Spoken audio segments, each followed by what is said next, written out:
Thierry, as well, and we hope to be able to take questions and for you to meet your deadlines. I've been wondering how to give a metaphor, because these are two quite complex proposals. And the best thing I think I came to think of was the first ever traffic light that brought order in the streets. That was actually in the US, in Cleveland, Ohio. And that was invented as a response to a major technological disruption, the invention of the car. And I think just like back then, it's more than 100 years ago, now we have such an increase in the online traffic that we need to make rules that put order into chaos.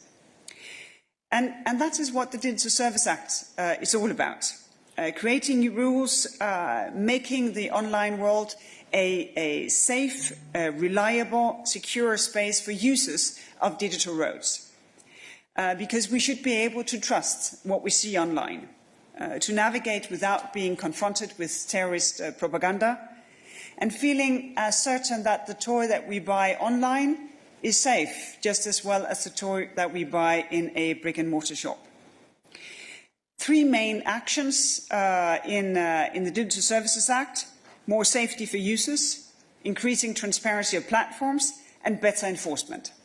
Safety first, obviously, because a safe digital space is one that protects users from illegal and harmful content while preserving the freedom of expression.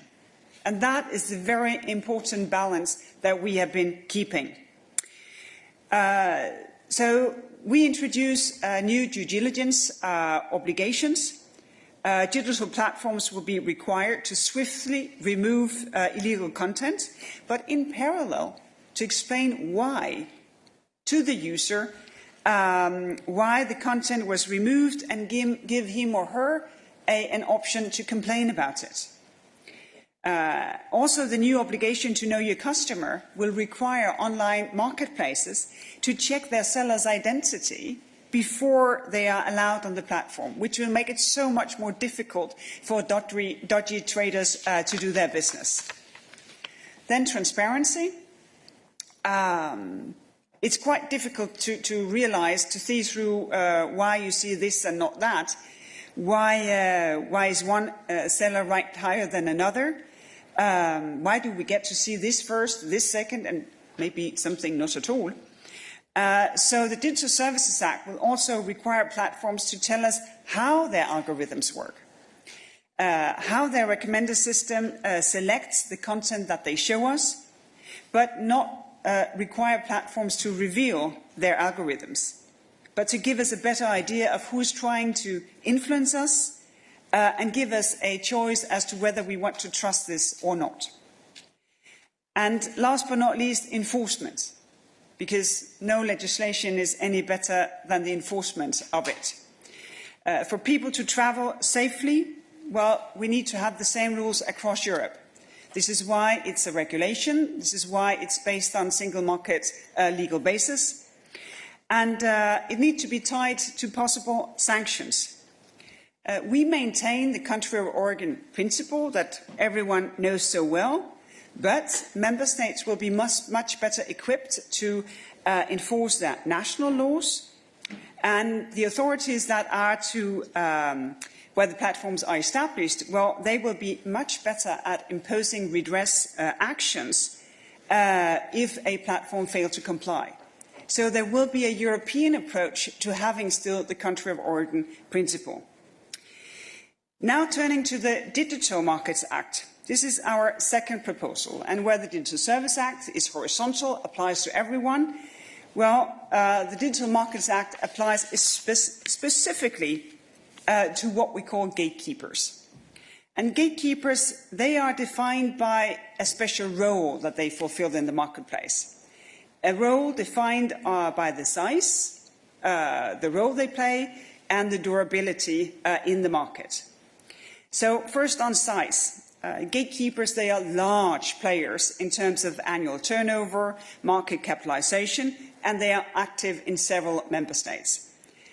Second, their role, that they are really operating as gatekeepers so that they are in between a large number of businesses and an even larger number of individual users. So they play a special role for businesses actually to get access to their customers. And third, the durability, that they have this entrenched position over quite some time. I think you can imagine how this combination of criteria can give gatekeepers an unfair advantage in a given service. And that is very often an unbalanced relationship. And this is nothing new for us. We have seen this in numerous competition cases. And this was one of the reasons why we asked the 3 special advisors to prepare sort of the thinking, how can we be better at dealing with this unbalanced relationship? And one of the things they suggested was indeed that vigilant competition law enforcement is combined with regulation. And as you will know from the casework that the Commission has been doing, that I have been responsible for, is not 1, it's not 2, it's 3 Google cases. We have seen this behavior. It's the first Amazon case concerning e-books. Now we have a second one, a third investigation ongoing. National authorities, they have been dealing with cases, for instance, by Booking.com, and complaints keep coming through our doors, so we have many more investigations right now. So, obviously, this is to complement vigilant competition law enforcement. This is to do the same thing as we have been doing in banking, in telecoms, in energy, to realize that antitrust will have to work hand in hand with regulation, so that we have a complete set of tools. And then just what are these tools? Well, the tools are actually quite simple, because once you're designated a gatekeeper, you will have to live up to a number of obligations. And I will just name 3. The use of data, interoperability, and self-preferencing. The use of data. A gatekeeper gathers enormous amounts of data. So they also gather enormous insights in the ups and downs of their competitor. They will know who buys what, when, at what price, how do they pay. They know if you hesitated or you went straight to buy what you wanted. So the point is here to say that gatekeepers shall no longer use the data they collect from all businesses that they host when competing against them. And that would imply data silos that allow for the separation of data generated in the different business lines. Second, interoperability. This concerns a situation where a gatekeeper is offering an extra service. One example could be a gatekeeper developing a new payment solution that work with a piece of software and a piece of hardware, and maybe only making it available for its own payment solution. Now, the interoperability obligation, well, that will say, well, you need to make it available also for others who can compete with you in providing this payment solution. Finally, self-preferencing, because we have seen platforms, gatekeepers, who treat their own services more favorable than those of their competitors. For instance, by ranking their own services higher than their competitors, and in doing that, attracting more users. So the point is here to oblige the gatekeeper to adjust the search algorithm to make sure that rival offers, well, they receive the same level of provenance as their own offers would do. In this proposal, there is a sense of future-proofing, because it's also dynamic. We can do investigations, if it need be, so that we can see if gatekeepers are emerging, and we can put on then obligations. And this is, of course, because without enforcement, not worth much. And here again, if a gatekeeper breaks the rules, we can impose fines. If it's done several times, repeatedly, we can also impose structural remedies, divestiture, that sort of things. And as said, this is a complement to competition law enforcement. It is somewhat complex, but we are looking very much forward. I know the level of complexity because it has taken the two of us to get it done, and many, many people in our services. So it is with some level of, well, maybe not pride, but thankfulness that we stand here today. Thierry? Thank you very much. Thank you so much, Margaret. It has been an unbelievable journey that we had to go through together, you and myself and our teams, over the past year. Unbelievable journey. But here we are today, and you just all remember that our President, Ursula von der Leyen, tasked us, both of us, to come back as soon as possible with a new proposal. She said it will be great if we can do it in 2020. We are the 15th of December. Here we are. Here we are together. And that's true. That's very important. So I will be short. And I would like to, because Margaret said already almost everything, and I know that you had also a technical briefing this morning, but I just want to tell you in few words what are these two acts and what they are not. And by the way, also maybe a little bit of internal cooking, how we have been able to do it. So I will start by the internal cooking. We had a lot of interactions, both Margaret and myself, our teams. I would like to mention also, of course, the President. She was extremely involved in it, our cabinet, our staff, but also a lot of external stakeholders, because this is a very important subject for all of us. And everyone has something to say. Our children, our companies, our governments, the UN, the NGOs, of course the parliaments, and believe me, the parliament is really on it. And when I say the parliament, it's of course the European Parliament, but the parliaments for all our 27 member states. And we decided, Margaret and myself, that we will spend the first half of the year while listening to these stakeholders. And we have asked all these stakeholders to come back to us with their ideas, requests, fears, hope, ambitions. And they answered massively. 3,000 answers, contributions. That's huge. 2/3 coming from Europe, from everybody. 1/3 coming from outside of the EU. Believe me, everyone answered.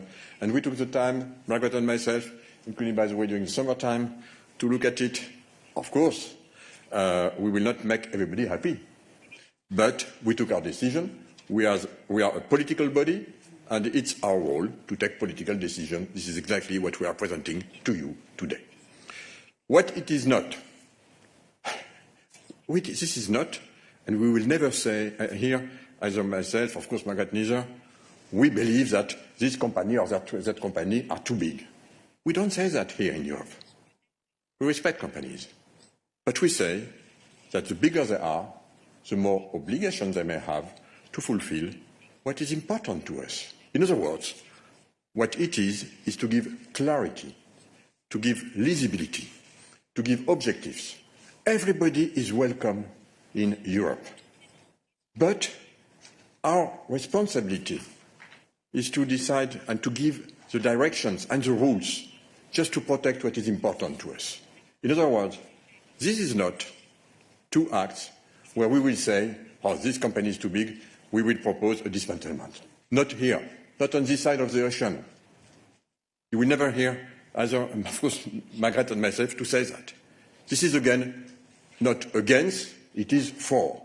It is for our European citizens, it is for our democracy, it is for our companies, it is for innovations, it is for fair competition, it's not against anybody.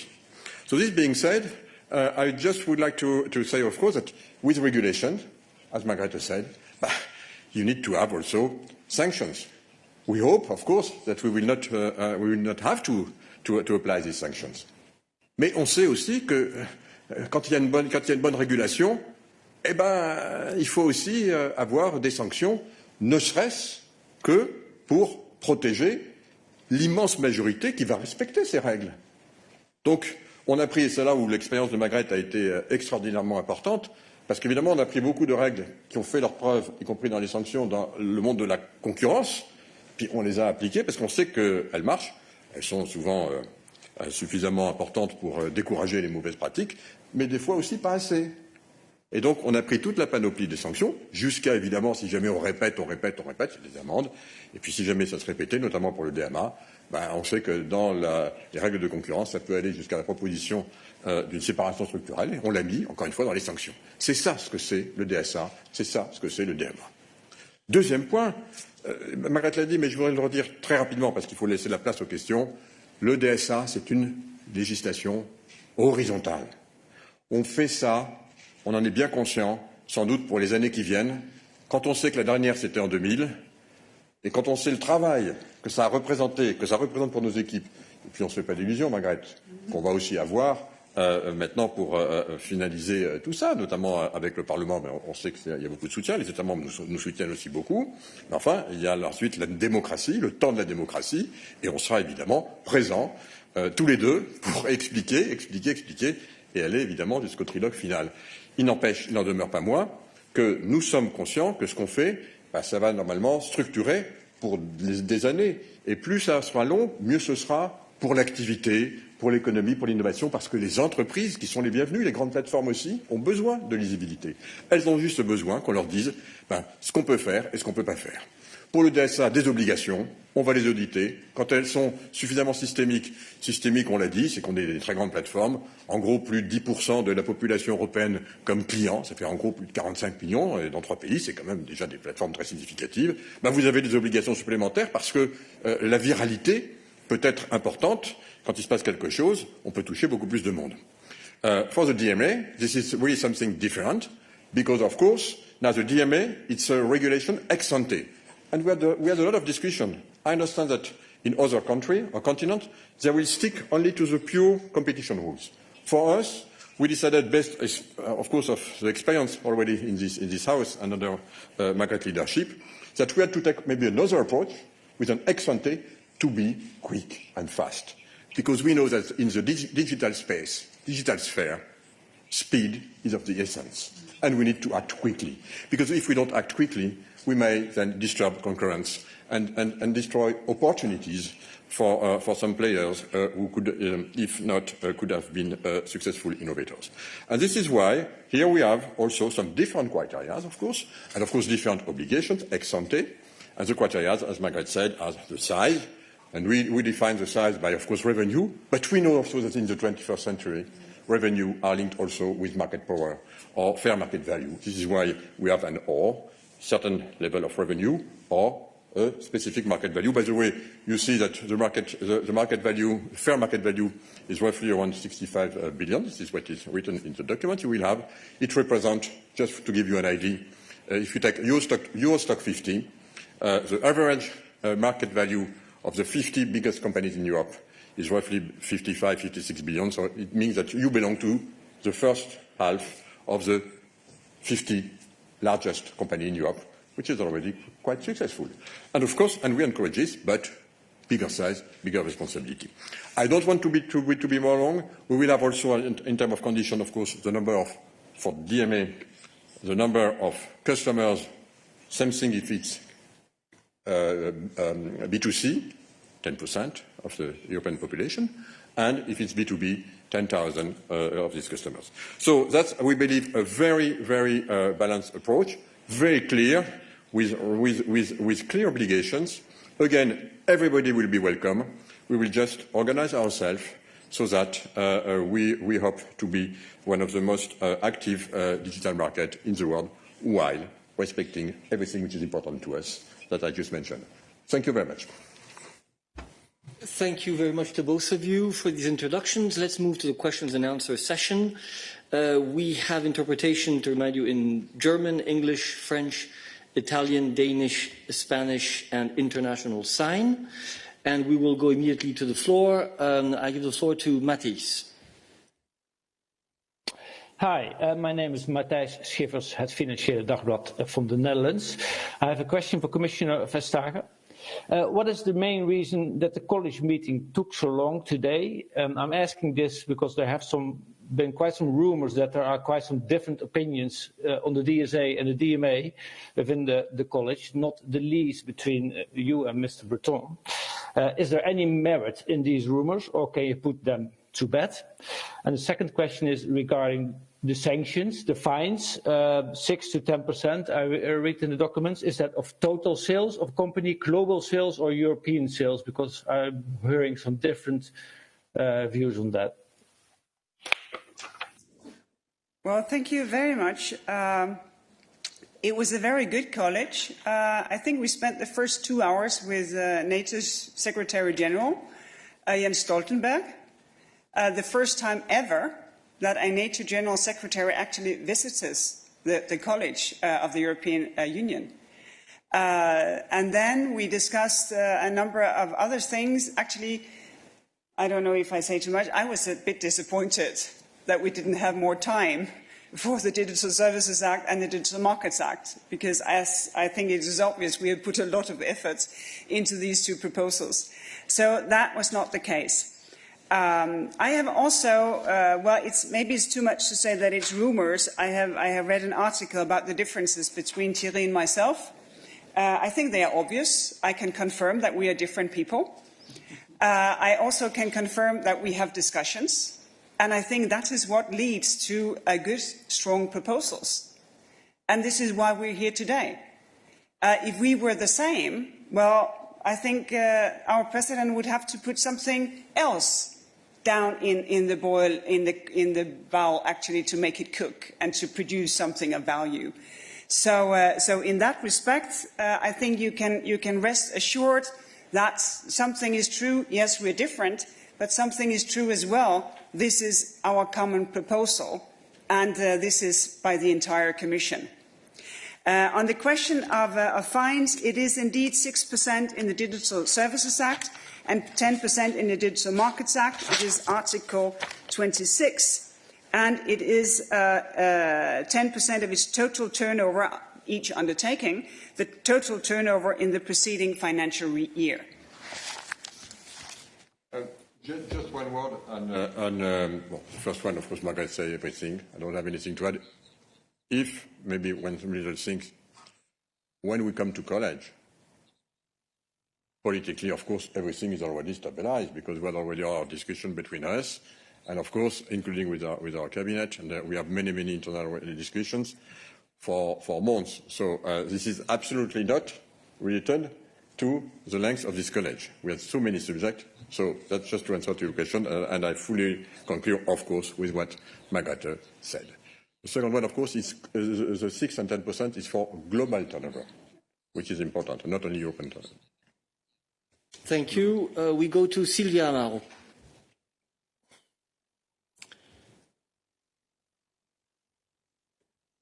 Silvia, go ahead. Yes, can you hear me? Yeah, great. Thank you so much for your time. I have two questions. One, when would you like to see these rules adopted? Do you think this could actually be sooner than usual when it comes to how fast the European Union implements laws? And then a second question, some of your work in the past has seen some backlash, in particular from the United States. I was just wondering if you're expecting that sort of backlash once again, or whether the conversations that you might have with your US colleagues has been slightly different this time. Thank you very much to both. Well, we've been, as Thierry said initially, we've been working very much with both the European Parliament and with member states. I was in the European Parliament when there was a debate about their own initiative reports. More than 60 members of Parliament took the floor, a lot of interest. And I think you'd see also that a lot of what we have put in here also is answering some of the asks from the European Parliament. So, of course, we hope that it can be as fast as possible. I still think that fast in this connection is a year and a half, give or take. And then another 6 months for the regulation actually to take effect. Then there will be some back and forth for the Digital Markets Act about who to be designated gatekeeper. But I still think that we quite fast actually can have results from this. Obviously, we are eager to work with member states and parliament to make it even faster. So I don't think that it will depend on us. On the question of the US, When I first came into the job as Commissioner for Competition, of course, I was traveling the US. I was visiting colleagues and also both sides of the aisle, going up and down the hill. And that was a different world, completely different world. They were kind of, what are you doing in Europe? Now, the US, us, the Australians, the Canadians, the Japanese, is part of a global conversation about how to balance things, because the important thing here is with size comes responsibility. And I think with the sort of preparedness coming from us reaching out for the EU-US partnership, obviously pandemic first, then climate change, but also focusing on digital eras, there are no surprises here for our US colleagues. Of course, to some degree, they will see things differently because it's another market and another nation. But I think the debate will be very different than if we had tabled this 5 years ago. Maybe I could, that's a very important question because, of course, timing is everything. But we are a democracy. And by the way, the US also are a big democracy. It takes time in a democracy to have this kind of huge act to be adopted, and we have to respect the time of democracy. But as Margrethe said, we prepared extremely well, I think, ourselves in the enormous interactions that we had, of course, with member states and with the parliament. By the way, a lot of members of parliament worked extremely well and gave us a lot of ideas and input. And we put this again in this act. So, yes, we will respect this. Hopefully, we'll be able to start as early as very soon, early next year. But I just wanted to say a few things. First, it's not a directive, it's a règlement, which means that we will be able to apply it very quickly. This is also one of the reasons, and homogeneously all over Europe. That's another reason why we selected this. Second thing, 3 months application for the DSA, 6 months for the DMA. So as soon as it will be in place, we can move very quickly. Third, and this is something that I wanted to share with you. We have been in interactions almost on a daily basis with all the big platforms. By the way, some of these big platforms will belong to the categories that we described, Margrethe and myself, as the systemic platforms or gatekeepers. And every time, and especially during the crisis, and during the first wave of the crisis, we said, hey, be careful. You have to correct this. Too many hate speeches. You have to be careful with your ongoing. And I should tell you, because I have been engaging with them. For most of them, they understood and they tried to move. And we said, you know, we will do it at the end of the year. By the way, it will happen. It will happen maybe in 6 months, in 1 year. And by the way, this is something that you need to anticipate. And guess what? A lot of these platforms already anticipated what we discussed with them. And I'm a strong believer also of soft governance, because at the end of the day, we believe that with systemic players or very big platforms, the bigger you are, the more responsibility you have vis-à-vis the society. And they understand that. And they need to have what we believe is a good behavior for us, Europeans. So, of course, we will have on one hand the law, okay, et ça, on va faire en sorte que ça soit le plus vite possible. Et d'un autre côté, on a aussi le comportement. Et je peux vous dire que pour beaucoup de ces plateformes, le comportement, c'est important, parce qu'elles aussi, elles ont besoin de recruter des jeunes talents. Et que pour les jeunes talents aujourd'hui, choisir une société, c'est aussi important de savoir qu'elle se comporte comme nous pensons, nous, correctement, en fonction de ce que nous croyons être nos valeurs et nos objectifs à partager avec eux. Donc je suis plutôt optimiste, même si nous sommes conscients, on en parle souvent, Margrethe et moi-même. Voilà, on va avoir une année 2021 active sur ce sujet. Mais on part confiant, tous les deux. Merci beaucoup. Nous passons à David Carretta. David. Oui, merci beaucoup. David Carretta, Radio Radicale, Italian Radio. First question to Vice President Vestager, and it will not be on Alitalia. Very easy. How many European companies will be defined as gatekeepers or systemic platforms? Et une question pour le commissaire Breton. Beaucoup de ces plateformes ont investi, innové. Si on va pouvoir offrir nos cadeaux de Noël à nos enfants cette année, ça va être probablement grâce à une de ces plateformes qui va nous amener des cadeaux plus vite que le Père Noël. Je me demande pourquoi on ne peut pas appliquer les règles du monde physique au monde digital au lieu de créer des nouvelles règles spécifiques.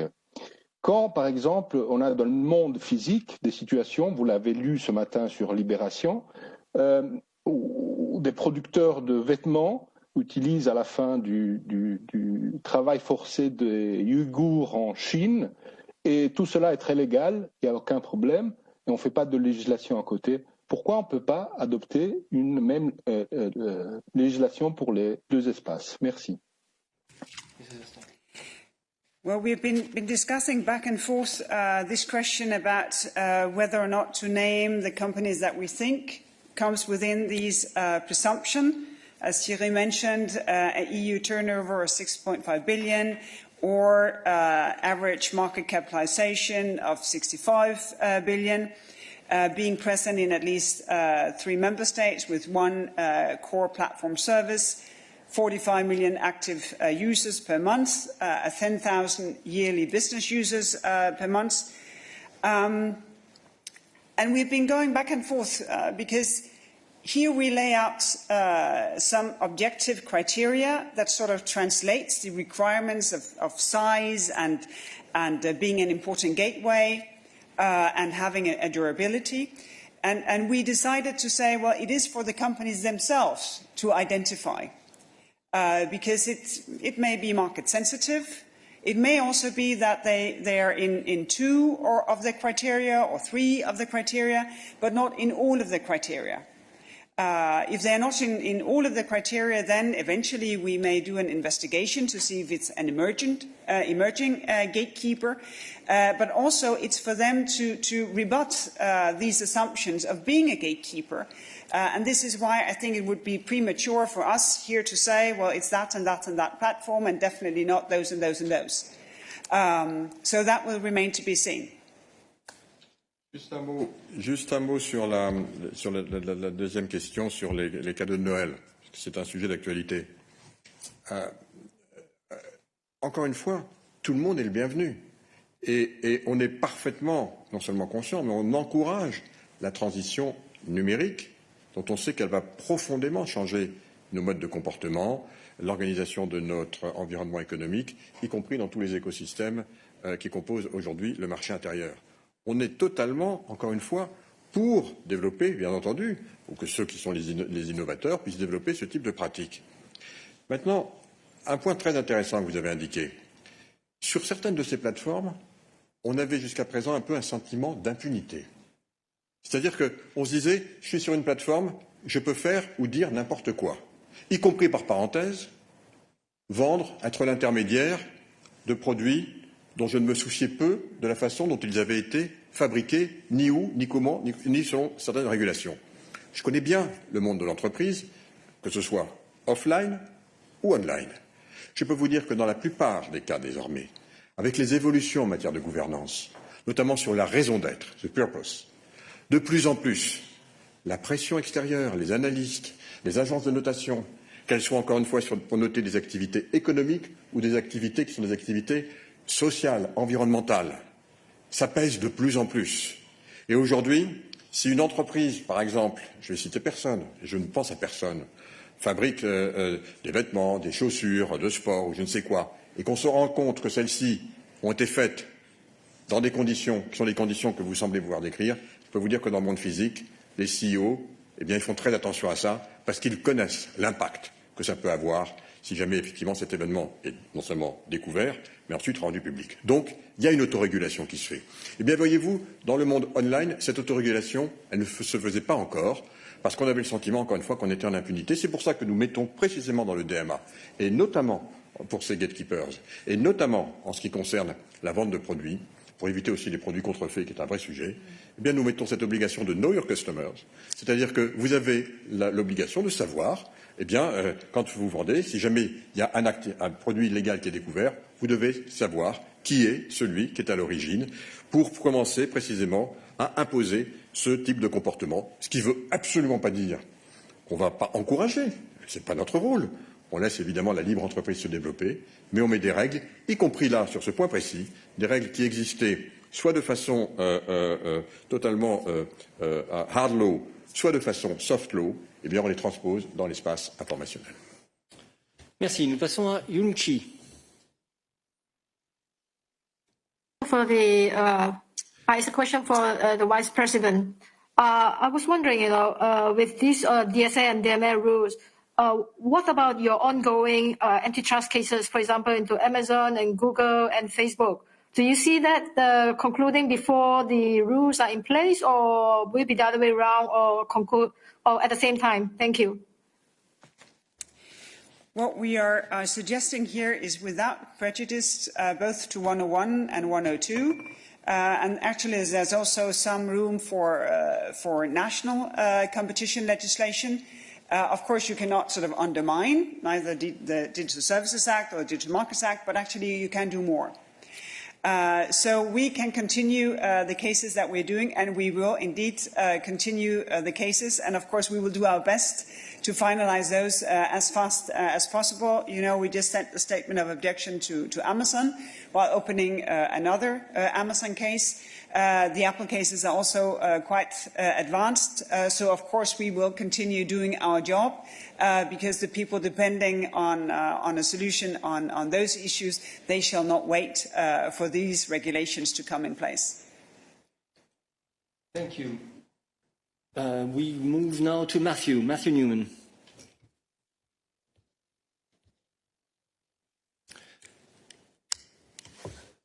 Mic source, Matthew.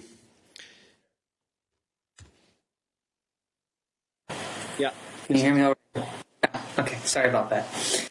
So, Commissioner Vestager, I wanted to ask, well, either of you, actually, who wants to take the question. It's about the Digital Services Act. And as you know, most of these big U.S. tech companies have their main establishment in Ireland. And I understand very well that the regulation clearly states that the national authorities need to have the authority to enforce the regulation. So my question is about the enforcement structure.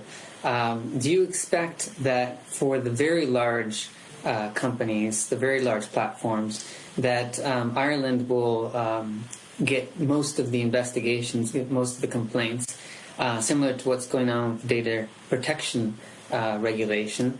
Or do you expect, because the rules are written in a way that most of these pan-European services are by the big tech companies, the large platforms, and it's actually the European Commission that will take the bulk of the complaints, the bulk of the investigations? And where does that leave the member states if they have issues with these large companies? Thanks very much. Well, I think sort of the state of play is a rather complicated relationship between country of origin and a number of member states. There's been some robust exchanges, so to speak. Not all probably, well, a lot can be said about this. The new situation will be that here there is a number of things that are clearly to be enforced. These things are new. So we're coming from a situation where there weren't that many rules, actually very few, to a situation where you have a clear framework as to what has to be enforced.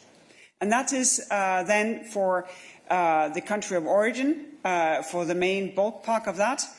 But for the country of destination of services, both they can have their own national services and they, of course, can ask the country of origin to do the job of enforcing these rules.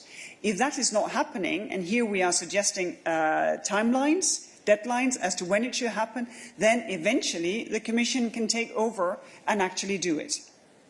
And this is to make a new balance between the country of origin and the country of destination of services. And of course, we hope that over time, this will build a renewed trust between member states, that this is something that we do together. And the second thing that I would like to mention is, of course, that we're talking a lot about the big ones. But as it is now, we have quite a degree of fragmentation between different national rules in these areas. And that can make it very difficult for a small company actually to scale, because you have to figure out what is the rules here, what are the rules there, what is the rules in the third place. Now, when it is a regulation and it will be the same rules, well, then you can just focus on your scaling up and not to have lawyers to work in figuring out what it actually is that we want to do. So there is a very positive side effect for smaller businesses being able to scale up in a real digital single market. If I may say so, it's not like for GDPR, and this is why I think it is really something specific. First, you could settle everywhere you want. It will be the same everywhere. Everywhere in Europe, it will be the same. You will have a local authority, and this local authority will have to act when there is something happening on the network, either in the country of origin or country of destination. And as Margaret said, the Commission will monitor all this and will be able to issue, if you may, Matthew, allow me, a sort of a European digital warrant to act immediately. So that's really the way it will work. And by the way, again, this is something very important for all the platforms. You are speaking about big platforms, but including the new one, or including very big platforms which were operating in the EU without having a legal representative. They will have an obligation to have a legal representative in Europe. But of course, the principle of choosing the country where you want to settle will belong to the platforms. Thank you. We move to Catherine Fiori. Hello. We've lost you, Catherine. Can you start over, please? Oops. Okay. Yeah. No. Sorry for this. Our daily bread. Yeah. Catherine, let's try. Yeah, go ahead. No. Yeah, now it's working. Go ahead. Grab the opportunity. Okay. Yay! All right. So, my question is, you said, Commissioner Breton, that you want an open market where everybody is welcome. And from what I see, you've taken, in the past, it's been sort of a presumption of innocence, you could say, for the GAFA, where you'll sort of wait and see what happens and then test them through competition rules, etc. And yet other players, particularly in the Asian market, have been, there's been a presumption of guilt in some sense. Will these proposals rebalance this approach and create a level playing field? And you've also spoke about an ecosystem, a fair, free and fair competition ecosystem. And as has already been mentioned, people like companies like Amazon, their average tax is 9.5%. Retail on the streets, which is under huge pressure at the moment, is 23.2% on average. But that's not free and fair competition. And by dividing up the digital and the normal market, you're still not addressing this imbalance. Thank you, Catherine. No, but I think, Catherine, we regulate, again, for a level playing field. I think that's very important to understand that.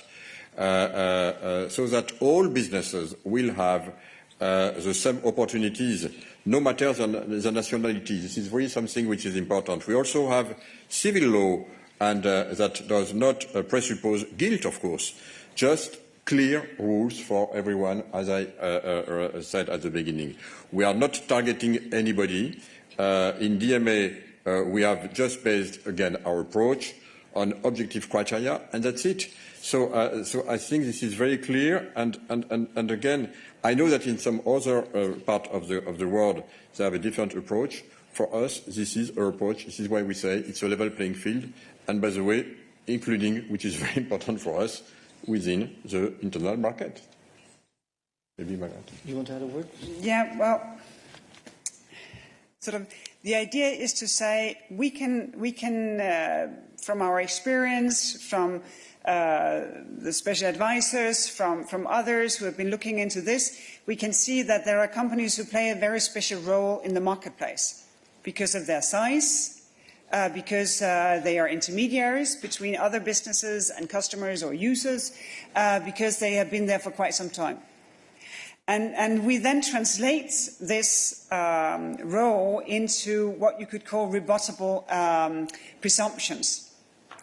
And then it is for business to say, am I within this framework? If I am, well, then I will have to do these things and not to do these things. And that is, of course, a reflection both of the experience from competition law, but also going beyond competition law into what you could call unfair trading practices, and bringing some order in the digital space. I mentioned this traffic light that came on more than 100 years ago. That was sort of the first thing to make some order in digital space. And of course, I do hope that as we move forward, it will be a norm, that everyone will respect what is green and what is red, so that we get a different marketplace. Because, for instance, this example that I took about the use of data, that you cannot use the data of the people that you compete with just because you can. No, you have to make sure that you use data silos so that you have your own data and the people that you compete with, they have their own data. And that creates fairness in the marketplace. Because if you have everybody's data, well, then the risk you run is very, very low, because you can easily predict what people want and what they want to pay. If you have none or only very few data, you have a much higher risk. And that is also part of fair competition, that everyone will have to do their own assessment about what works in the marketplace, not that being completely unlevel because some have access to all the data. Or in the example of interoperability, that if you are a gatekeeper and you produce an extra service, that others are actually allowed to compete with you because they can also interoperate with the core service that you're providing. And that is also a very important element of fair competition. And this is why this will work to level the playing field. This will not solve everything like this. And there will be many other issues, and taxation is indeed one of them. But it's a fair step on a long road to make sure that all businesses, no matter their size, have a fair chance of reaching potential customers. Thank you. We move to Mark Scott. Good afternoon, everybody. I have a couple of questions. Just in terms of within the Commission, who is going to determine who is and who is not a gatekeeper? And per the proposals, is it fair to say that companies like Facebook, Google, Amazon and Apple fall into that definition? Second question is in terms of next steps. Where do you see the toughest negotiation now that the proposals are heading both to Parliament and Council? Thank you. Well, once the regulation is adopted, it will come into effect after 6 months. Then it is for businesses sort of to notify themselves or to say, well, it may seem as if we're part of this, but we think we're not. And then the Commission will have some time to say, well, we think actually you're in scope for these do's and don'ts, or you're not, or to sort of investigate further to say we actually think that you're an emerging gatekeeper. So we will have this more sort of tailor-made approach as to how to make sure that competition can actually work freely also in the market where you have a strong position. And that is for the Commission to do that, but it will be sort of with these rebuttable presumptions so that the businesses will, of course, have a say, and they will have, all the necessary and obviously 100% legitimate guarantees when it comes to the legal procedures. When it comes to sort of next steps in the negotiation, I think that is very difficult to say. Because I think if you go through the European Parliament reports, you'd find things there which are not in here. You'll find things in here that are not in the European Parliament reports. Same goes for the member states, both those who have legislation already and those who consider legislation. We have been trying to find a balance to reach these very basically simple goal of making sure that offline and online merges. Not only what is illegal online is also illegal offline, other way around, but also what is legal offline is also legal online. And I think here there will be quite a number of debates, but of course that remains to be seen, and I'd say that we are ready. Excellent, thank you. We move to Natalie McNellis. Natalie. Hello, can you hear me? Yes, go ahead, Natalie. Okay, great. My question is for Executive Vice President Vestager, please. I had a question about merger control. There's been often a lot of complaints saying that gatekeepers like these shouldn't have ever been allowed to have certain acquisitions. You know, Facebook shouldn't have been able to get WhatsApp or Instagram. And I'm wondering, is there something here in this DMA that helps you to deal with that problem, with the problem of like killer acquisitions? Is there something new here for merger control? Can you block things that you couldn't have blocked otherwise? Can you ask for more conditions than you couldn't have asked? Thanks. What is in here is an obligation to notify if you acquire a smaller company that will not meet the merger thresholds. As you will probably know, we have been working with this for quite some time in order to make sure that we will actually see these acquisitions. So this is one of the things that we do. We ask for a notification if one of the companies in the scope of this legislation, if they acquire a smaller company. But we'll also proceed on the work that we are doing with member states in order to have the national competition authorities to notify us if they see something in the marketplace and they wonder, shouldn't someone look at this much closer? Obviously, we develop our analysis, and in here there is no sort of new merger criteria. But obviously, we will keep looking if an acquisition sort of makes a position more entrenched, if it raises barrier to entry, that sort of issues, as we have done in the different cases that we actually have seen because they have been referred to us. Maybe if you allow me, of course, we are not here to block business. We are just here to organize ourselves.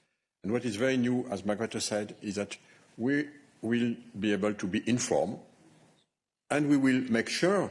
If you take the example that you mentioned, I don't name any company on stage, but you, the one who is now under scrutiny on the other side of the ocean. I mean, at the beginning, nobody thought that it could become what it is today, and then 4, 5, 6 years later, they realized and they decide they have to take actions. For us, if a gatekeeper wants to make an acquisition, you can do it. For free, of course. You will notify us. And we are also, I mean, we are watching that. We will just watch on a regular basis what's happening. And if we discover, because we will be able to follow what's happening, asking also companies, if we discover that in the stage of evolution, because of this acquisition, it hit our criteria of the DMA, we will act. And then we will not have to wait until it happens. But by the way, it could be another very smart acquisition, which will help business, help innovation, and so on. Just again, an ability to monitor what's happening. That's it, but it's already important. Thank you. We move to Alexander Fanta. Alexander. Hey. Alexander. Try again. Alexander Fanta with... Yeah. That's good. Go ahead. But that's refreshing with an empty shelf. Usually people present all their books. It's a critique on modern capitalism. My question, can you hear me? Yes, we can hear you, and we're having a bit of fun. Sorry, Alexander.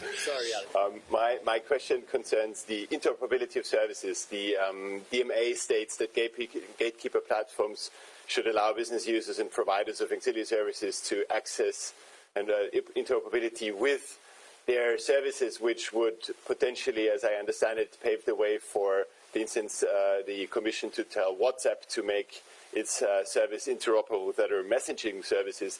Could you explain a bit how that works? And particularly, my question would be whether the Commission, whether that could entail the Commission telling services like WhatsApp to introduce backdoors to encryption for law enforcement.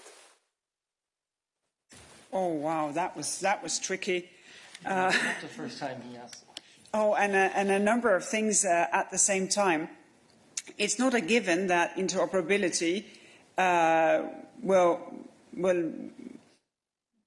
No, I don't know. Because the point of interoperability is that if you have a core platform service, can be a social network, can be an operating system. If you then put on an extra service, in my example here, a payment service, could also be a marketplace, well, then you have to allow for others also to compete against you with a payment service or with a marketplace. So in that respect, that other services can interoperate with your core platform service in these different respects. I don't know how that will deal with sort of more criminal investigations. We have sort of very carefully been weighing out here to say, well, what rules should there be if, for instance, some of the things that are seen online are criminal, that there is a risk of the safety of individuals, that then you can actually take down a service for a certain time while it's investigated. And also, since you have this for sort of less damaging or at least not criminal in that respect, illegal content, that when you take it down and you have to alert those that were the original authors of the material that it has been taken down, then you have to maintain it for some time. And here it may be that the police, I don't know what, but at least you cannot just throw it out immediately because you need to alert the people who actually put it up in the first place. But this has not been sort of the main scope of this regulation whatsoever, so it's just a test of giving you at least part of a response to what you're asking. If I may say, Alexander, I remember very well, if I can have the microphone, I remember very well that you asked that question last week during the press conference with Vice President Skinas and Commissioner Johansson on the security union elements that were presented last week. You got a precise answer from Commissioner Johansson last week on that very specific question. So clearly these are different subjects that we are dealing with today. Monsieur Breton. Interoperability is really something which is in the DSA, and that's very important, and the DMA. What we said is that interoperability measures will have to be ensured by the platform themselves, and of course we will check if they are effective. So we will give us the means to be able to check that they put in place interoperability. By the way, it was a little bit the case, you remember, for the telco universe. So as we will just check they do this properly. And you're right, Eric, encryption is totally out of the scope, but you may find again some specific rules in specific sectorial legislation that we may plug in, like, for example, terrorism or other things, but not in the transversal, again, regulation that we propose today. Thank you. We now move to Louise. Hello, thank you for this briefing. A question on the DSA. There's an argument that you're trying to pool a lot of different activities here in the same regulation. I mean, that the question of regulating hate speech is different from dangerous toys, which is different again from cosmetics. And maybe it would be a better idea to, instead of regulating sort of all these business models together, you should regulate activity so that the people selling toys should be under the same rules, whether it's online or offline. What do you say to this whole strain of argument? Thank you. Well, to some degree they are under the same rules, because the rules concerning the toy, well, these are the same rules. What it especially cannot have as a content, and what is illegal when it comes to, for instance, child pornography or child abuse, terrorist content, bomb recipes, that is illegal. End of story. What we are doing here is to make sure that you can actually get rid of it. That's the point. And that is exactly why it's about how the services are provided. The know your customer obligation. You should know who's putting things up for sale here. Because what we have, I think, numerous examples of is that people who sell dangerous stuff, they are taken down and then, poof, you have them back again. Because the platform doesn't know them sufficiently, so they cannot make sure that this doesn't happen. And when it comes to content, it's basically the same thing. You need to do the due diligence so that if, for instance, a trusted flagger says, well, this shouldn't be here, it's illegal, that you're actually there to take it down.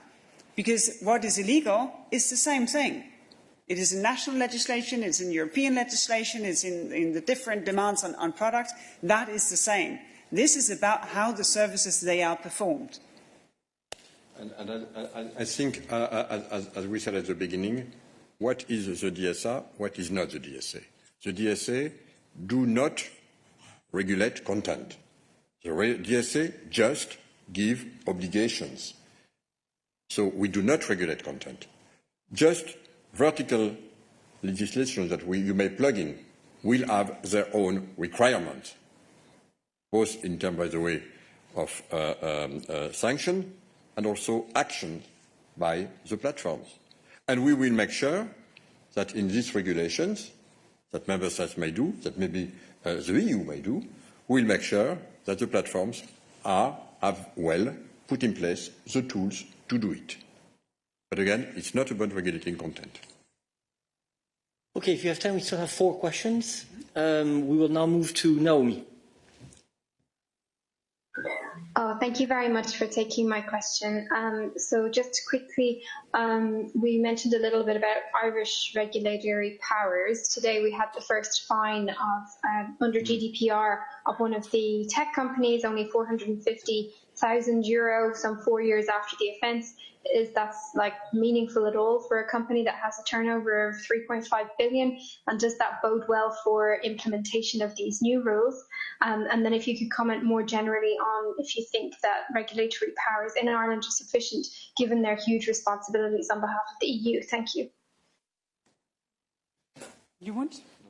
Well, I shall not make any judgment when it comes to GDPR and how that was done. The point is here to say, well, here you have enforceable rules. And you have fines up till 6% of global turnover in Digital Services Act, up till 10% in the Digital Markets Act. So you have a fine range that is substantial. And you have a mechanism that makes sure that no authority is left behind. That should be more often a European anthem, I think. No authority left behind in order to be able to do their job. And here, each national authority, no matter where a platform registers themselves, will be in a network with the host countries and with the Commission on board. So we have been trying to think how to make an efficient system while making sure that we can preserve the country of origin principle. Because that is very efficient when you want one digital single market that you can just register one place. And again, I think this is very important also for smaller businesses.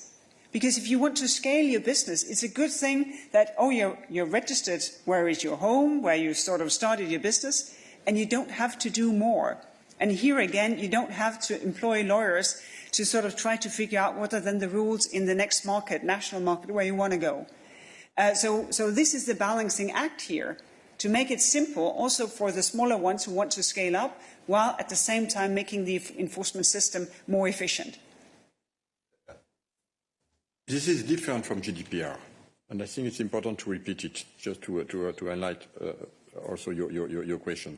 Our approach of fines is proportionate, graduate, and deterrent if it's necessary, and this means that we have a toolbox beyond financial fines objectives. That's the only thing that we have. We will put forward again a European mechanism which we believe will be efficient, but again it is really different from the GDPR strategy. Thank you. We move to Samuel Sultan. Thank you very much. Can you hear me okay? Yeah, go ahead, Samuel. Good stuff, thank you. I'd just like to know what exactly happened with the original idea behind the new competition tool, and the previous goal there was to be able to intervene in tipping markets or even detect signs of tipping markets.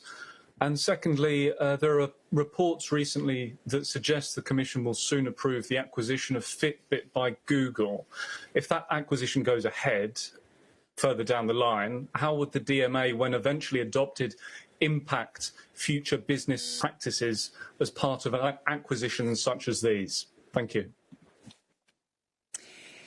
As you said, we consulted on what we call the new competition tool and got a lot of different feedback. As Thierry also said numerous times, we got a lot of feedback. What we decided was to create what we then decided to call the Digital Markets Act. So our thinking developed from the consultation into the proposal that we have tabled today. And sort of the original idea of the new competition tool has been folded in the Digital Markets Act to say, well, we have this starting point where gatekeepers can be designated, then they have to do the do's and not do the don'ts, but the dynamic comes from the idea of a new competition tool, because we can do investigations. We can do investigations, of course, both to see if they live up to what they should, but also do investigations to see, well, what are emerging gatekeepers and what sort of tailor-made sets of obligations should they live up to? And that is exactly to make sure that we don't have the tipping of markets, the tipping of a market that creates another gatekeeper that would then fall into the first category. And that, for us, of course, is important because that gives a dynamic. Also, it gives us a dynamic that can improve the Digital Markets Act eventually with the different do's and don'ts, but also to prevent that we get a series of tipping markets here. That was the original idea, and now we have folded that into the Digital Markets Act. On the second question, I don't comment on ongoing cases.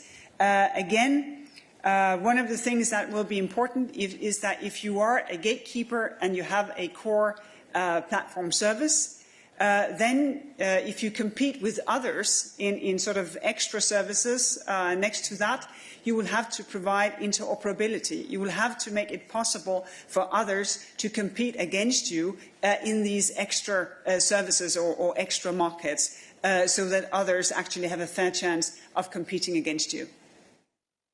Maybe one word, Eric, if you allow me.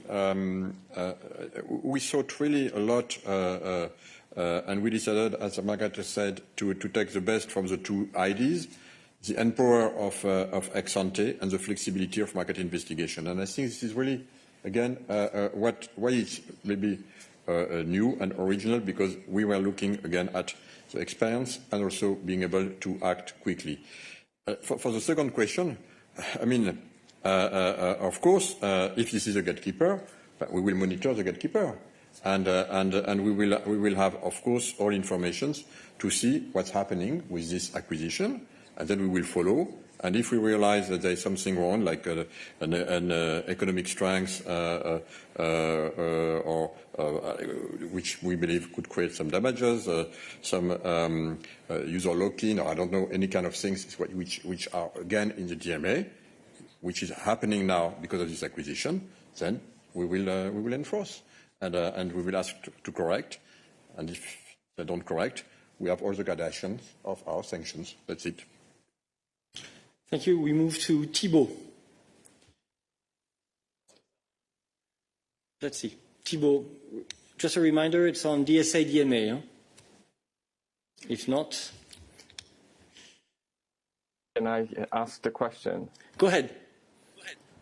So I understand that today's initiative is very much about preventing very large platforms from undermining fundamental rights and harming the marketplace.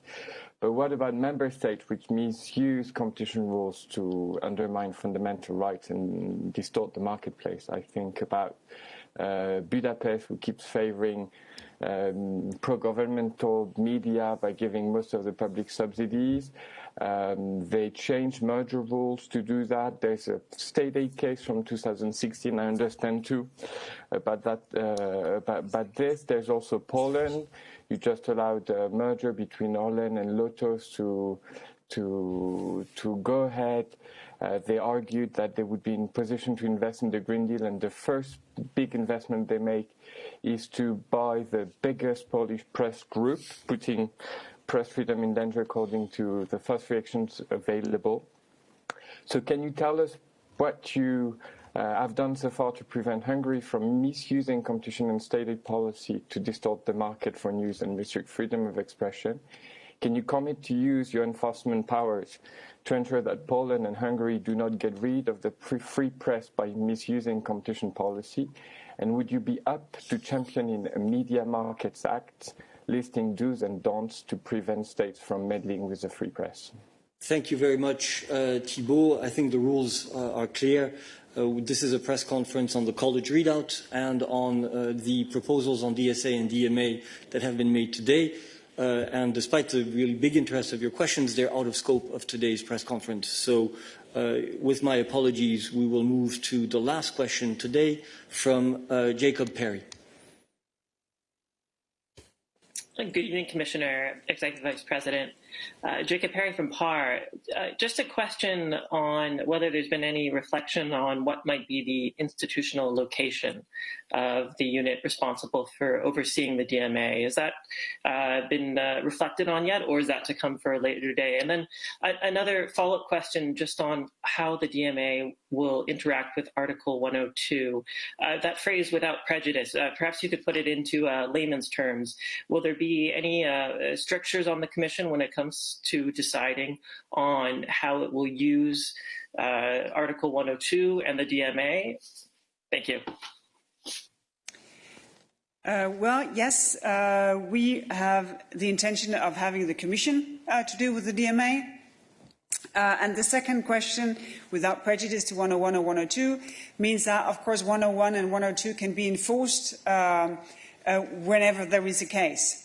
And that, of course, is what will have to be the balancing act, because as you will have seen from some different do's and don'ts, a lot of them are actually informed by cases that we've had previously. In the Google cases, the first Amazon case. So, of course, we will be very careful to see if someone is complaining towards someone who is designated a gatekeeper, if that has to do with sort of the do's and don'ts in there, or maybe it's a new behavior by what could then be a dominant company. So that will have to be completely integrated in the way that the DMA will be enforced. How we can do that, both when it comes to misuse of dominant position, but also when it comes to businesses actually meeting up and in doing that, disturbing the market as in 101. But that is for the future to see how it develops. I personally think that we will still have plenty of 102 cases, and that will then inform sort of future versions of the Digital Markets Act, because, well, it has developed just in the years that I've been here. And the Commission will enforce, and as soon as everything will be done, believe me, we will be at the rendezvous. On sera au rendezvous. Merci.